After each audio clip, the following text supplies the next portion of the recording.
उबाठाच्या गटाची रे किंमत गेली, हिंदुत्व सोडून सारी चव घातली.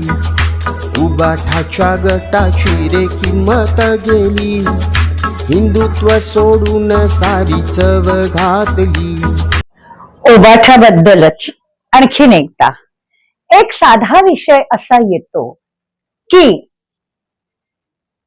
उबाठाची मशाल इलेक्शनच्या वेळेला प्रचंड प्रचंड पद्धतीने आपण त्याच्याबद्दल ऐकत आलोय. बापरे, ही मशाल आम्ही अमक्या ठिकाणी लावू वगैरे वगैरे वगैरे.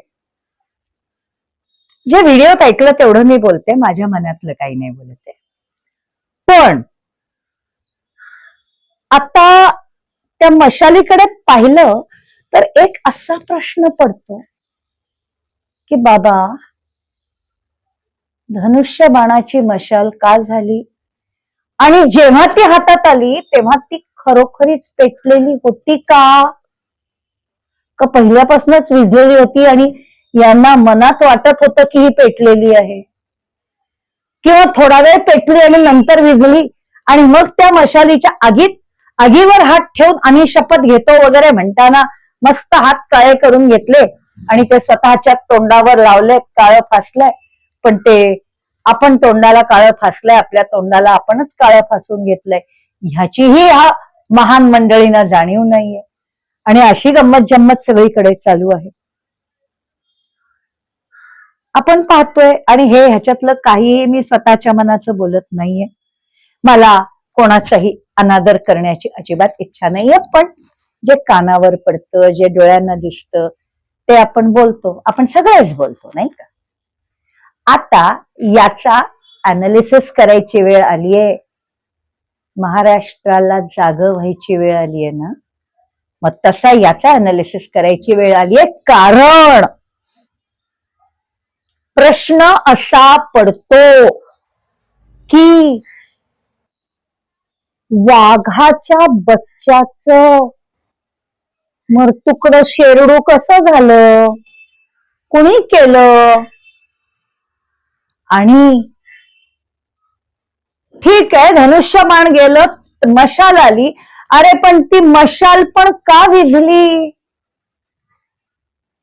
का ती कधी पेटलीच नव्हती, का काय होतं, कुणी विझवली, याचा अनालिसिस नको का करायला. आणि एक लक्षात घ्या, ही सगळी प्रतिकात्मक अनालिसिस आहे बरं का. कोणाचंही व्यक्तिगत चारित्र्य हनन करणं हा आमचा अजिबात हेतू नाहीये. प्रत्येक व्यक्ती आपापल्या घरी आपापल्या जागी प्रचंड महान असते आणि त्या व्यक्तीकरता आमच्या मनात संपूर्ण आदर आहे. मात्र विषय असा होतो की जर एखादी व्यक्ती जागतिक चेष्टेचा विषय बनत असेल तर ती तशी का बनली हे आपल्याला समजून घ्यावंच लागतं ना. आणि त्याच्यामध्ये पुन्हा विषय येतो तो म्हणजे काय आहे, व्यवहारामध्ये, मनामध्ये, मानसिकतेमध्ये, जगात कुठेही वावरत असताना आपले कान, आपले डोळे आणि आपलं डोकं आणि आपलं मन यांचं उत्तम उत्तम सामंजस्य किंवा सिंक्रोनायझेशन असणं गरजेचं असतं. मात्र जर तुमचा तुमच्या मनावर ताबा नसेल तर तुमच्या जिभेवर ताबा राहत नाही आणि तुमच्या डोक्यावर तर त्याहूनही ताबा राहत नाही. म्हणजे आपल्याकडे संस्कृतात एक म्हण आहे, मर्कटस्य सुरापानम तस्य वृश्चिक दंशनम तन्मध्ये भूतसंचारो अद्वात अद्वा भविष्यति. विचार करा, माकडाला दारू पाजली, मर्कटस्य सुरापानम, तस्य वृश्चिक दंशनम, त्याच्यानंतर त्याला विंचू चावला, आणि तन्मध्ये भूतसंचारो, त्याच्यानंतर त्याला भूत लागलं, तर काय होईल. आता इथे हाच प्रकार घडलाय, हाच प्रकार घडलाय. या मशालीच्या मालकाला काकानी खुर्चीची नशा दिली. मर्कटस्य सुरापानम, दारू पाजली. कसली? खुर्चीच्या नशेची. तस्य वृश्चिक दौशनम. थोडे दिवस त्या नशेत लागल्यानंतर त्यांचे काही साथीदार निघून गेले. म्हणजे विंचू चावला,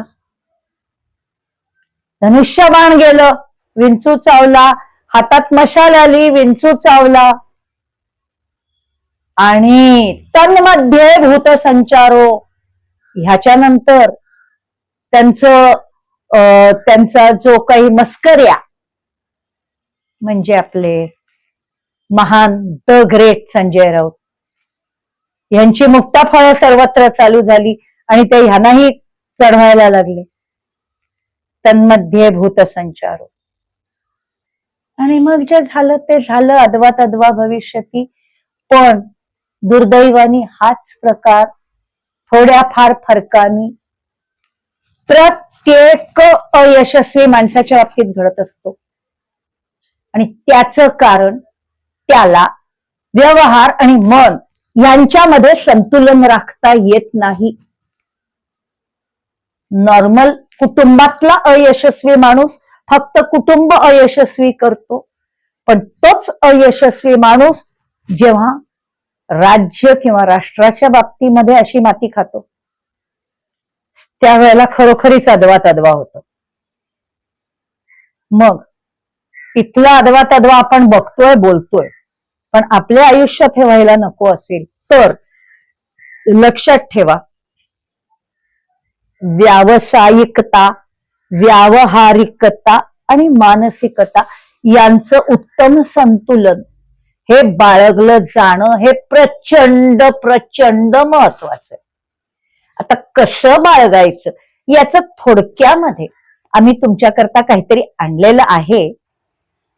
तुम्हाला डिस्क्रिप्शन मध्ये लिंक मिळेल, कमेंट मध्ये लिंक मिळेल, वाटलं तर बघा. मात्र तुमचं असं व्हायला नको असेल आणि मशाल जर का विझली याचं उत्तर खरोखरी तुम्हाला समजून घ्यायचं असेल तर ती लिंक नक्की क्लिक करा. ओके, धन्यवाद. सारी चव घातली. राहुल गांधींच्या सभेत उठा शेवटच्या रांगेत. उरली सुरली इभरत वाहून टाकली रे गंगेत. राहुल गांधींच्या सभेत उठा शेवटच्या रांगेत. उरली सुरली इभरत वाहून टाकली रे गंगेत. आता पुन्हा भाजपची उमाळी येऊ लागली. हिंदुत्व सोडून त्यांनी चव घातली.